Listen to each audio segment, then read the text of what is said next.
அனைவருக்கும் வணக்கம். கோவிலில்லா ஊரில் குடியிருக்க வேண்டாம் என்றொரு பழமொழி இருக்கிறது. அதே போல மனிதர்கள் தாங்கள் வாழ்ந்து கொண்டிருக்கும் இடத்தில் தாங்கள் பின்பற்றும் மதங்கள் சார்ந்த கோயில்களையும் பள்ளிவாசல்களையும் தேவாலயங்களையும் அமைத்திருக்கிறார்கள், இன்னும் அமைத்து கொண்டே இருக்கிறார்கள். அந்த வகையில கத்தேட்ரல் சான் ஜூலியன் டு மோண்ட் என்ற ஒரு தேவாலயத்தை பற்றித்தான் நான் உங்களோடு பேச போகிறேன். இந்த தேவாலயம் பிரான்ஸ் நாட்டில் மோ என்ற ஒரு நகரத்துல அமைஞ்சிருக்கு. இந்த மோ நகரத்தை பற்றி நான் முன்னமே ஒரு காணொளி போட்டிருந்தேன். இடைக்கால கட்டட அமைப்புகளை கொண்ட ஒரு நகரமாக இந்த மோ நகரம் இருக்குது. அந்த நகரத்தின் மத்தியில மிகப்பெரிய ஒரு பிரமாண்டமான ஒரு கத்தேட்ரலா, மிகப்பெரிய தேவாலயமாக இந்த தேவாலயம் அமைய பெற்றிருக்குது. தொலைதூரத்திலிருந்து பார்க்கும் போதே அதனுடைய வடிவம் மிக அழகாக தெரியும். அதன் அருகில் செல்ல செல்ல எங்களுடைய மனதில் தோன்றும் ஆச்சரியத்திற்கு அளவே இல்லாமல் இருக்கும். நான் நிறைய தேவாலயங்களை, அதாவது கத்தேட்ரலை பார்த்திருக்கிறேன். கத்தேட்ரல் என்பது தேவாலயங்களில் மிக மிக மிக பிரமாண்டமான பெரிய வரலாற்று செய்திகளை கொண்ட ஒரு தேவாலயமாக இருக்குது. அந்த வகையில இந்த தேவாலயத்துக்கு கிட்ட நெருங்க நெருங்க நெருங்க ஆச்சரியம் இன்னும் இன்னும் இன்னும் எங்களுக்குள்ள அதிகமாகி கொண்டே இருக்கிறத உணரக்கூடியதா இருந்தது. ஒரு தேவாலயம் இப்படித்தான் அமைந்திருக்கும் என்ற ஒரு வடிவத்தை தாண்டி இது ஒரு புது வடிவமான தேவாலயமாக இருந்தது. அதற்கு ஒரு முதல் காரணமாக சொல்லலாம். இரண்டாவதாக அதனுடைய கட்டட அமைப்பில் இருக்கும் மாற்றம். இதை பார்த்தவுடன் ஒரு தேவாலயம் என்று சொல்லாமல் அரச கோட்டையோ அரண்மனையோ என்று ஆச்சரியப்பட வைக்கும் அளவுக்கு இருக்குது. மோன் நகரின் மத்தியில இந்த தேவாலயம் ஒரு குன்றின் மீது இருப்பது போன்ற உணர்வு வருது. இத்தேவாலயத்துக்குள் செல்ல வேண்டும் என்று சொன்னால் சில படிகளில் ஏறித்தான் செல்ல வேண்டும். ஆகவே இது ஒரு குன்றின் மீதுதான் அமைக்கப்பட்டிருக்கும் தேவாலயம் என்றுதான் சொல்ல வேண்டும். ஒரு குன்றின் மீது இது அமைக்கப்பட்டிருப்பதாலும் கூட இந்த தேவாலயம் அந்த ஊரின் எந்த எல்லையில் இருந்தும் பார்க்கக்கூடியதாக இருக்கிறது. எங்களுடைய நாட்டில், அதாவது ஈழத்தில் அல்லது தென்னகத்தில் கோயில்களின் கோபுரங்களை மிக உயரமாக கட்டியிருப்பார்கள். ஊரின் எந்த எல்லையில் இருந்தாலும் கோயில் கோபுரத்தை வணங்குவதற்கான வாய்ப்பாக அது அமைக்கப்பட்டிருக்கும். அதே போலதான் இந்த தேவாலயமும் எந்த இடத்தில் நின்றாலும் அதனுடைய வடிவம் நாட்டிசையும் தெரியக்கூடிய மாதிரி கட்டப்பட்டிருக்கிறது. இந்த தேவாலயத்திற்கு மிக நீண்ட ஒரு வரலாறு இருக்குது. அவ்வளவு வரலாற்றையும் என்னால் சொல்லிவிட முடியாது. வாருங்கள், குறிப்பிட்ட வரலாற்றை மட்டும் நான் உங்களுக்கு சொல்லுகிறேன். முதலில் சில படிகளை தாண்டி அந்த தேவாலயத்துக்குள் நுழைய முன்னரே அந்த கட்டட அமைப்பை பார்த்து கொண்டே இருக்கலாமோ என்ற மாதிரி இருந்தது. ஆனால் நாங்கள் போனது ஒரு கோடை காலம் என்பதால வெயில் சுட்டெரிச்சு கொண்டிருந்தது. ஆகவே தேவாலயத்திற்கு வெளிப்புறத்தில் நின்று அந்த தேவாலயத்தின் கட்டடங்களை நிதானமாக பார்க்க எங்களுக்கு சூரியன் வழிவிடவில்லை. சில நிமிடங்கள் மட்டும் வெளி கட்டட அமைப்பை பார்த்து ரசித்துவிட்டு தேவாலயத்துக்குள் நுழைகிறோம். குளிர்மையாக இருக்கிறது அந்த தேவாலயம். இந்த தேவாலயத்தை கட்ட பயன்படுத்திய கற்கள் எல்லாம் குளிரை தன்னுக்குள் இழுத்து வைத்து கோடை காலத்தில் ஒரு ஏசி போட்ட இடம் போல தன்னுடைய இடத்தை ஆக்கி விடுகிறது. வெளியில் சூடு தாங்காமல் தேவாலயத்துக்குள் நுழைந்த எங்கள் மனதில் குளிர்ச்சி பற்றி கொள்கிறது.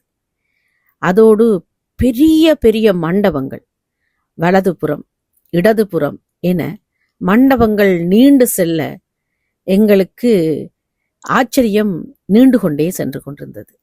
கருவறையில் ஜேசுபிதான் வானத்தில் நின்று வாழ்த்துவது போல, அருள் புரிவது போல, விதானத்தின் கீழ், அதாவது கோவிலின் மேற்புறத்தில் இருந்து கீழ் நோக்கி இருக்கிற ஒரு சிறு பகுதியில் உயரத்தில் அவர் அமைக்கப்பட்டிருக்கிறார். இது ஒரு கத்தோலிக்க ஆலயம் என்பதை, அல்லது கத்தோலிக்க தேவாலயம் என்பதை ஜேசுபிதானின் உருவச்சிலை எமக்கு காட்டிக் கொடுத்து விடுகிறது. கோத்திக் ரோமன் காலத்தில கட்டப்பட்ட கத்தேட்ரல்கள்ல, மிகப்பெரிய கத்தேட்ரல்கள்ல இதுவும் ஒன்றாக கருதப்படுவதோடு இடைக்கால கட்டட அமைப்புக்கு ஒரு சாட்சியமாகவும் இத்தேவாலயம் அமைந்திருக்கிறது. இந்த கோயில் கட்டப்பட்ட காலத்தில் இருந்து பல முறை இதை மீளுருவாக்கம் செய்திருக்கிறார்கள் பல தரப்பட்டவர்கள். 1960 ஆண்டு கட்டப்பட்ட இத்தேவாலயம் 1430 ஆண்டே திரும்பவும் மீளுருவாக்கமும் சில மாற்றங்களும் அமைக்கப்பட்டிருக்கிறது.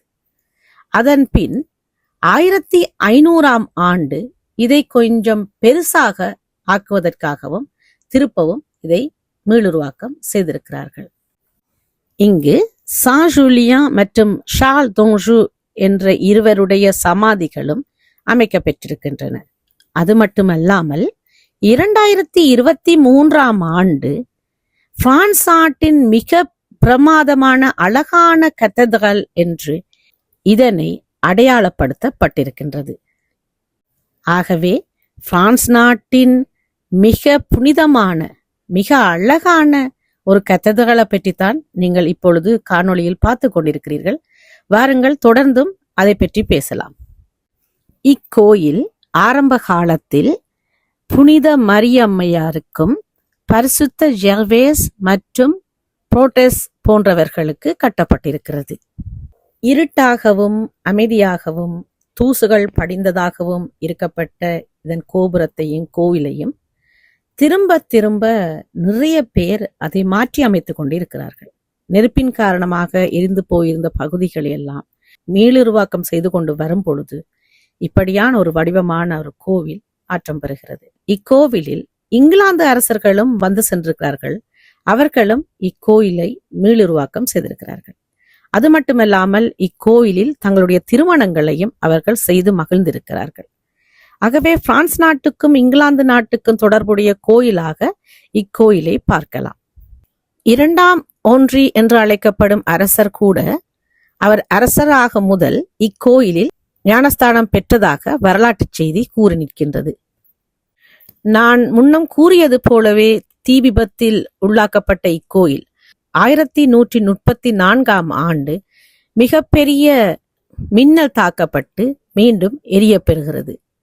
இந்த குன்றில் இருந்த அத்தனை வீடுகளும் கட்டிடங்களும் அந்த தீக்கு இரையாகிறது, அதாவது மின்னலுக்கு இரையாகிறது. இக்கோயிலும் தாக்கப்படுகிறது. அதன் பின் மிக வேகமாக இக்கோயிலை திருத்துகிறார்கள்.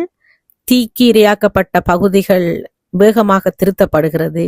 இருந்தும் 4 ஆண்டுகள் கழித்து மறுபடியும் ஒரு தீ விபத்து ஏற்படுகிறது இந்த ஊரில். அதன் பின் இக்கோயிலை மீளுருவாக்கம் செய்கிறார்கள். மிக பிரமாண்டமான அழகான ஒரு கோயிலாக இக்கோயில் மாற்றப்படுகிறது. இதன் நீளம் 55 மீட்டராகவும் அகலம் 23 மீட்டராகவும் வடிவமைக்கப்படுகிறது. வாயில் கதவை திறக்கும் பொழுதே ஆச்சரியம் எங்கள் மனதிலிருந்து திறந்து கொள்கிறது. கோயிலுக்குள் நுழைந்து அதை சுற்றி பார்க்கும் பொழுது ஆச்சரியம் மென்மேலும் வளர்ந்து கொண்டிருக்கிறது. அந்த காலத்தில் மிஷினரி சர்வீஸ்கள் அவ்வளவு அதிகமாக இல்லாத காலத்தில், டெக்னாலஜி என்றது அதிகமாக இல்லாத காலத்தில் இப்படியான ஒரு பிரம்மாண்டமான தேவாலயத்தை அமைக்க முடியுமா? இதன் விதானங்கள், இதனுடைய வடிவங்கள், இதனுடைய தூண்கள் என்று சொல்லி பிரமாண்டங்கள் மிக நீண்டு கொண்டு போகிறது. அது மட்டுமல்லாமல் ஜன்னல்களில் அமைக்கப்பட்ட வர்ணனைகள் நிறைந்த ஓவியங்கள், அவையும் எம் மனதை ஈர்த்தெடுக்கின்றது. என்னதான் பல ஆண்டுகள் அல்லது பல முறை இக்கோயிலை மீளுருவாக்கம் செய்து கொண்டு இருந்தாலும் கூட அது தன்னுடைய முதல் நிலையை அழிக்காமல் பாதுகாத்து கொண்டு வந்ததுதான் இக்கோயிலின் சிறப்பு என்று கூறலாம். நீங்களும் கட்டாயம் மோநகருக்கு சென்றால் இந்த கோயிலை சென்று பாருங்கள். எல்லாரும் பார்க்க வேண்டிய ஒரு கோயில்தான். ஆனால் அந்த நகரத்துக்கு வாகனத்தோடு சென்றீர்கள் என்றால் கட்டணம் செலுத்தி நாங்கள் வாகனத்தை ஒரு இடத்தில் தரித்து விட்டுத்தான் செல்ல வேண்டும். இக்கோயிலை நிதானமாக நின்று பார்ப்பீர்களேயானால் 2 அல்லது 3 மணி நேரம் வேண்டும். பிரார்த்தனை செய்பவர்களாக இருந்தால் இன்னும் அதிகமாக நேரம் எடுக்கும். இக்கோயிலுக்குள் நுழைந்த உடனேயே அமைதியும் பக்தியும் எங்கள் மனதில் ஓடோடி வந்து ஒட்டி விடுகின்றன. கத்தலிக்கர்களாக இருந்தால் இக்கோயிலுக்கு சென்று பிரார்த்தனை செய்யுங்கள். ஏனையவர்களாக இருந்தால் இக்கோயிலின் அமைப்பை கண்டு மகிழ்வதற்காகவே கோயிலுக்கு சென்றுவார்கள். இன்னொரு காணொளியில் இன்னொரு கதைகளோடு உங்களை சந்திக்கும் வரை உங்களிடமிருந்து விடைபெறுவது உங்கள் பிரியாளவன். நன்றி, வணக்கம்.